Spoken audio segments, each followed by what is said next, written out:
మరి దిశ యాప్ తోనే రక్షణ వచ్చింది అని అనుకుంటే అంతమంది అదే మహిళలు 33,000 మంది ఎందుకు మిస్ అయ్యారు? ఎగ్జాక్ట్లీ. ఇప్పుడు మీకు దిశ యాప్ కావాలి, యాప్ కావాలంటే అది డౌన్లోడ్ చేసుకోవాలి, ఫోన్లో ఉండాలి. వాళ్ళు ఆ దిశ యాప్లో కంప్లైంట్ చేసే టైం ఉండాలిగా పాపం వాళ్ళకి. అవును. ఒకవేళ వాళ్ళని అపహరించడం లేకపోతే ఇంకేదన్నా వాళ్ళ మీద అరాచకం జరగటం జరిగినప్పుడు వాళ్ళు ఈ ఫోన్ నుంచి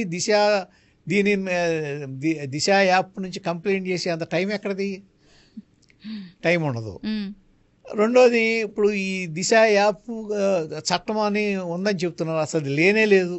అసలు దానికి చట్టబద్ధత ఉందంటారా లేదంటారా? అసలు చట్టమే లేదమ్మా. చట్టబద్ధత ఏంటి? ఇంకా అంటే అదే అడుగుతున్నాను సార్. చట్టం ఉంటే కదా చట్టబద్ధత. చట్టమే లేదు, దిశ చట్టం అనేది లేదు. అదొక భ్రమ. నిర్భయ యాక్ట్ కింద ఉండాల్సింది అసలు నిర్భయ యాక్ట్ అంతే, దిశ యాక్ట్ అనేది లేదు అసలు.